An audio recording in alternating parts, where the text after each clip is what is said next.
Hello, I'm Dylan A. Young. I'm here with Stolen Thunder Pictures, representing the 4 short films that were picked up for the festival. Thank you very much, Sarah. I really appreciate it. First, I feel like my love of horror started at a very young age, probably with some early animated Disney work that was a little scarier, like The Legend of Sleepy Hollow, or even Pinocchio. The donkey transformation scene was one that really scared me as a kid, and I really enjoyed that. There was also some scary story CD compilations I would get, but I feel like my love for live action horror really came from seeing Gremlins for the first time. I'd always wanted to be a filmmaker even since I was little. I can remember thinking about story ideas or what music might fit a soundtrack well, but it wasn't ever something that felt realistic to me. Not having money and being in the Midwest, it didn't seem like filmmaking was a possibility. It wasn't until 2019 that I worked on Charlie Steeds's film Death Ranch that I realized that, for a micro budget you can make an awesome film.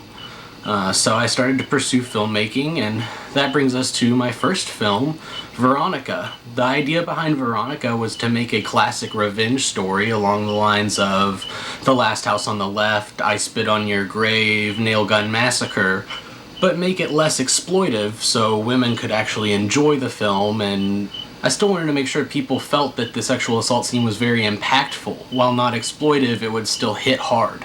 I wanted to put people in this fantasy perspective of what would a woman in these shoes want to do, whether or not there were legal recourse. For my second film, Better Safe Than Sorry, I had come up with the idea because I was on a different set with both of the actresses that were in the film, and I thought, man, it would be really cool to do a film where this mom helps this daughter just take care of this issue and, maybe helps them bury some shitty boyfriend character or something. So a little while later, I went to go make a fantasy horror film in Nashville, Tennessee. I got down to Nashville and went to go get food for everybody and realized that COVID panic had hit in the US. I lost probably 80% of my cast and crew and stayed up all night writing that story. I had come up with them forever ago because those were the 2 actresses that I had, and I figured, why not make this story? I already have rentals done, so, I'm invested. I want to make something. So that was probably the most short notice thing I'll ever do, and it was so much fun. Next up was Something in the Woods. I started Something in the Woods as a feature, and the first 2 days of production was just 2 separate filler death scenes. A year and a half went by because the feature was essentially shut down because of COVID, and I realized I can't continue it. People have grown older at this point, and it wouldn't quite match. So I decided to just take these 2 separate pieces of story and see if I could work them into a short film. I'm glad that I didn't waste any footage, and it's a pretty cool short film, but it is very anticlimactic. My most recent short film project was Good Morning. Bella Martin came out from California. We had 1 day to film it, and everything was practical in it. That was a bulk of the shooting, was just working on the practical effects to design the demon, and I'm really glad how it turned out. I'd say the biggest challenge as a filmmaker is having to deal with the budget issues. Coming up with money. Where do you get money? Are you raising money yourself? Are you crowdfunding? Do you have an investor?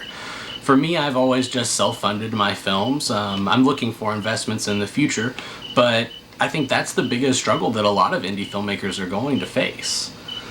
I think for me the most rewarding experience as a filmmaker is playing my film for an audience and getting audience reactions. A group reaction of a laugh or a gasp really just makes me feel like I did my job properly, and it's a really heartwarming feeling.